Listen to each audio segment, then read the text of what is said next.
దేవుడు మీ కోరికను సిద్ధింపచేసి మీ ఆలోచన యావత్తును కూడా సఫలపరచాలని కోరుకుంటా ఉన్నాడు. దేవునికి ఉన్న అలవాటు ఏంటి అంటే, మీకు ఏదైతే ఇష్టమో ప్రభువుని అడిగితే మీకు చేయడానికి కూడా ఆయన మీకు ఇష్టపడతాడు. అంటే మీకు ఇష్టమైన దానిని ప్రభువుని మీరు అడిగితే ప్రభువు కూడా మీకు ఇష్టమైన దాన్ని చేయడానికి ఇష్టపడతా ఉంటాడు. మీకు ఏది ఇష్టమో అడగండి, దేవుడు అది నీకు ఇస్తాడు. Ask whatever you wish and God will give it to you. So దేవుడు మీకు ఏదైతే ఇష్టముగా ఉన్నదో దాన్ని అడగండి, దేవుడు మీకు ఖచ్చితంగా ప్రభు దాన్ని మీకు ఇస్తాడు. అయా పలానా ఇల్లు కావాలి, విశ్వాసంతో అడగండి, దేవుడు తప్పకుండా మీకు ఇస్తాడు.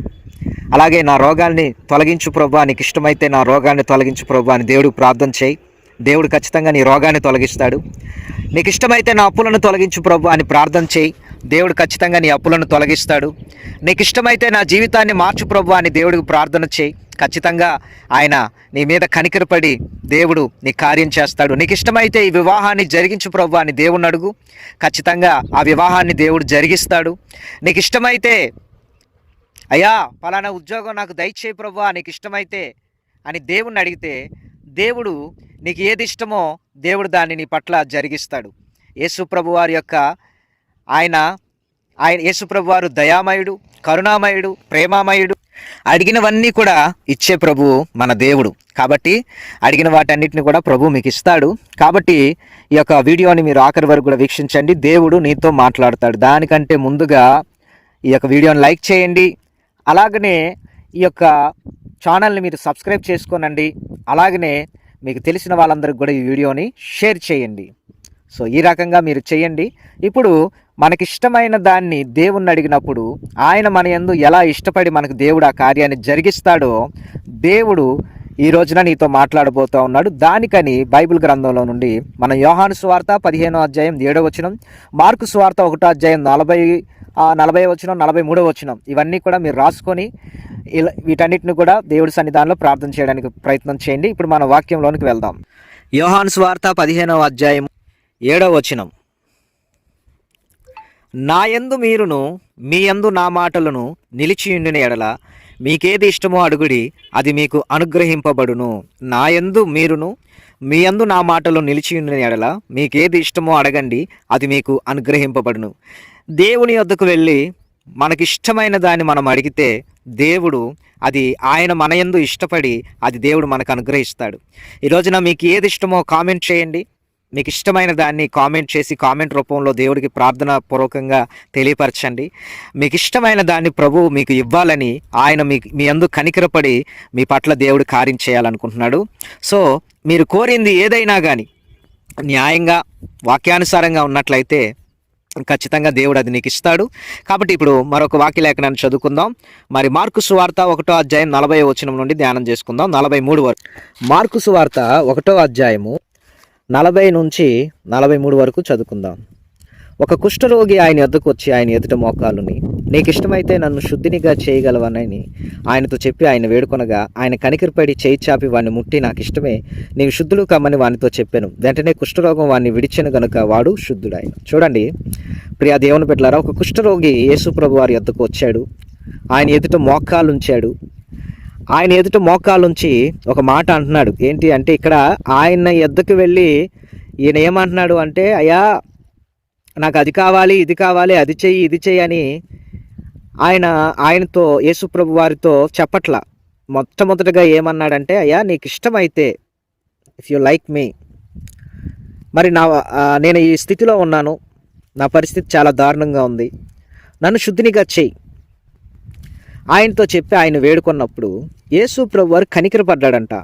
వెంటనే చెయ్యి చాపాడట, ఆయనను ముట్టాడట. ముట్టి ఏమన్నాడంటే, నాకు ఇష్టమే, నీవు శుద్ధుడు కమ్మని ఆయనతో చెప్పినప్పుడు వెంటనే అతనికి ఉన్న కుష్ఠరోగం ఏదైతే ఉందో అతన్ని విడిచిపెట్టి అతను శుద్ధుడైపోయాడు. దేవుడికి స్తోత్రం కలుగునుగాక. హల్లెలూయా. ఒక కుష్ఠరోగి తన యొక్క వ్యాధి తొలగించుకుందామని ప్రభు యొద్దకు వెళ్ళి, అయ్యా నా రోగాన్ని నేను భరించలేకపోతా ఉన్నాను, నేను ఆరోగ్యవంతుడు అవ్వాలని నేను కోరుకుంటున్నాను, నాకు ఆరోగ్యం దయచేయమని, దానికి నీకు ఇష్టమైతే నన్ను శుద్ధినిగా చేయమంటే యేసు ప్రభు వారు ఆయన కోరుకున్న ప్రకారంగా నాకు ఇష్టమే, నేను నిన్ను శుద్ధి చేయడం నీకు ఇష్టం కనుక నాకు ఇష్టమే, నువ్వు శుద్ధుడు కమ్మని చెప్పి ఆయనకున్న కుష్ఠరోగాన్ని తొలగించాడు. సో మరి ఈ రోజున మీరు కూడా ప్రభు యొద్దకు వెళ్ళి అడగండి, ప్రభువా నాకు ఇష్టమైన వాటిని అడగమన్నావు, నేను నిన్ను అడుగుతున్నాను, నీకు కూడా అది ఇష్టమైతే ఈ వివాహాన్ని జరిగించు, నీకు కూడా ఇష్టమైతే నన్ను బాగు చేయి, నీకు కూడా ఇష్టమైతే నా అప్పులను తొలగించు, నీకు ఇష్టమైతే ఇదిగో ఈ ఉద్యోగాన్ని నేను ఇష్టపడుతున్నాను, నీకు ఇష్టమైతే నాకు ఉద్యోగాన్ని దయచేయి ప్రభా, నీకు ఇష్టమైతే నా జీవితాన్ని బాగు చేయి, నీకు ఇష్టమైతే నా బ్రతుకుని ముందుకు తీసుకుని వెళ్ళు, నీకు ఇష్టమైతే నన్ను ఆశీర్వదించు, నీకు ఇష్టమైతే నన్ను బ్లెస్ చేయి, నీకు ఇష్టమైతే నా కుమారుని మార్చు, నీకు ఇష్టమైతే ఈ లోన్ నాకు దయచేయి, నీకు ఇష్టమైతే నా కార్యం చేయి, నీకు ఇష్టమైతే నన్ను ఆశీర్వదించు, నీకు ఇష్టమైతే ఆ ధనాన్ని నాకు ఇవ్వని మీరు కూడా ప్రభు ఎదుట మోకాళ్ళుని ఎలాగా మోకాలు ఉన్నాడు. ఒక కుష్ఠరోగి ఆ మోకాళ్ళంతా కూడా కొట్టుకుపోయి ఆ మోకాళ్ళ నుండి రక్తం వచ్చి ఆ మోకాళ్ళంతా కూడా తినేసినా కానీ ఎంత భయంకరమైన స్థితిలో ఉన్నాడా కానీ యేసు ప్రభు వారి దగ్గరికి వెళ్ళి మోకరించాడు. అంటే ఎంత పెయిన్ ఉంటుందో చూడండి. అంత పెయిన్ ఉన్నా కానీ ఎంత భయంకరంగా మోకరించడం అసలు కష్టం. ఒక కుష్ఠరోగి మోకరించడం కష్టం, కానీ ప్రభు యొద్దకు వెళ్ళి మోకాలుని ప్రార్థన చేశాడు. దేవానికి ఇష్టమైతే నన్ను శుద్ధినిగా చేయి. నీవు కూడా ఉదయాన్నే 5ంటికి లేచి 4ంటికి లేచి 3ంటికి లేచి మోకరించి ప్రభు యొద్దకు వెళ్ళి అడుగు, ప్రభా నీకు ఇష్టమైతే నాకు దయచేయమని ఆయన అడుగు. నీకు ఇష్టమైన వాటన్నిటిని ప్రభు నీ పట్ల జరిగించి నిన్ను ఆశీర్వదిస్తాడు. ఇంకా కుష్ఠరోగి గురించి కొన్ని విషయాలు నేను మీకు చెప్తాను చూడండి దేవుని యొక్క వాక్యంలో. ఆ కాలంలో కుష్ఠరోగుల సామాజిక జీవితం ఎలా ఉండేది అంటే పూర్తిగా సమాజం నుంచి వేరు చేయబడడం. యూదుల ధర్మశాస్త్ర ప్రకారం లేవియాకాండం 13-14 వచనాల ప్రకారంగా కుష్ఠరోగి గ్రామం పట్టణం నుండి బయట ఉండాలి. కుటుంబంతో భార్యతో పిల్లలతో కూడా కలిసి ఉండడానికి అనుమతి లేదు. మిగతా జనాల నుండి దూరంగా కాపురం ఉంటుంది. వారు అశుద్ధుడని కేకలు వేసుకుంటూ ఉండాలి. ఎవరు వారిని తాకినా శాస్త్రపరంగా అశుద్ధులు అవుతారు. వారు దేవాలయంలోనికి లోపలికి వెళ్ళలేరు. దేవుడు పెట్టిన ఆశీర్వాద సంఘాల్లో పాల్గొనలేరు. కుష్ఠరోగి అంటే సామాజిక మరణం. శరీరం జీవించి ఉన్నా మనిషిగా బ్రతికే హక్కు లేకపోవడం. ఆ కాలపు కుష్ఠరోగి భావోద్వేగాలు ఎలా ఉంటాయంటే ఒంటరితనం, మాట్లాడుకునే వాళ్ళు ఉండరు, చెవులు వినేవారు ఉండరు, వాళ్ళు చెవి పెట్టి వినేవాళ్ళు ఉండరు, చెడు వార్తల కన్నా ఆ చెడు మనిషిగా చూడబడని స్థితి, అవమానం, ప్రతిరోజు అశుద్ధుడని కేకలు వేసుకుంటూ ఉండాలి. ప్రతి అడుగు అవమానం, దారుణమైన నొప్పి, చర్మం నిండా గాయాలు, నరాల నొప్పులు, రక్తస్రావం, వాసన, భయం. ఇది నయం కాకపోతుందని తెలిసిన దేవుడు నన్ను శిక్షిస్తున్నాడనే భావనతో జీవనం. మార్కు సువార్త 1:40 సంఘటన కథల వివరంగా ఇలాగ ఉంది. ఏంటి అంటే ఒకరోజు ఒంటరిగా జీవిస్తున్న ఒక కుష్ఠరోగి దూరం నుంచి యేసు గురించి వార్తలు విన్నాడు. ఆయన రోగులను స్వస్థపరుస్తున్నాడు, దుష్టాత్మలను వెలివేస్తున్నాడు, దేవుని రాజ్యం దగ్గరగా ఉంది అని ప్రకటిస్తున్నాడు. ఆ మనిషి హృదయంలో ఒక చిన్న ఆశాకిరణం వెలుగుతుంది. అతను తన గుండె లోతుల్లో అనుకుంటాడు, అతను నా మీద కనికరించకపోతే, అతను నన్ను తాకకపోతే, జనాలు నన్ను కొట్టిపారేస్తే, కానీ అతని ఆశ భయాన్ని మించి పెరుగుతుంది. అతను యేసు ఉన్న ప్రదేశాన్ని దగ్గరికి వస్తాడు. సమూహం వెంటనే పక్కకు తప్పుకుంటుంది. అశుద్ధుడు వస్తున్నాడు, కానీ యేసు మాత్రం దూరం కాలేదు. యేసు అతనితో కళ్ళను కలిపాడు. అతను ఎన్నేళ్ళుగా ఎవరి కళ్ళలో కూడా చూసే అవకాశం లేకుండా ఒంటరి జీవితం గడిపాడు. ఆ క్షణంలో అతని హృదయం విరిగిపోయింది. కాళ్ళ మీద పడిపోయి మోకరించి ఏడుస్తూ ఇలా అన్నాడు, ప్రభువా నీకు ఇష్టమైతే నన్ను శుద్ధినిగా చేయగలవు. యేసు అతనిపై కనికరం, ప్రేమ, దయతో నిండిపోయాడు. మొత్తం సమూహం చూసేలాగా తాకరాదు అని ఉన్న వ్యక్తిని యేసు చేతితో తాకాడు. ఆ కుష్ఠి ఆ ఒక్క స్పర్శ అతని జీవితంలో ఎన్నేళ్ల తర్వాత వచ్చిన మొదటి మానవ స్పర్శ. యేసు ప్రేమగా చెప్పాడు, నేను ఇష్టపడుచున్నాను, శుద్ధి పొందుము, శుద్ధి కలిగి ఉండుము. అతని శరీరం వెంటనే మృదువైంది. మచ్చలు, గాయాలు పోయాయి. చర్మం చిన్నపిల్లాళ్ళ నూతనమైంది. అతడు ఆనందంతో లేచాడు. అతని జీవితంలో మొదటిసారి ఇక అతను అశుద్ధుడు కాదు, దేవుని చేత అంగీకరింపబడిన వాడు. ఈ కథ యొక్క ఆత్మీయ భావం, యేసు ఎవరినైనా చేర్చుకుంటాడు. సమాజం బయటకు త్రోసివేసిన వారిని కూడా ఆయన స్వీకరిస్తాడు. కేవలం శరీరాన్నే కాదు, మనసుని, గౌరవాన్ని, జీవితాన్ని పునరుద్ధరిస్తాడు. మనం ఎంత దూరం ఉన్నా ప్రభు నాకు ఇష్టమని చెప్పగలడు.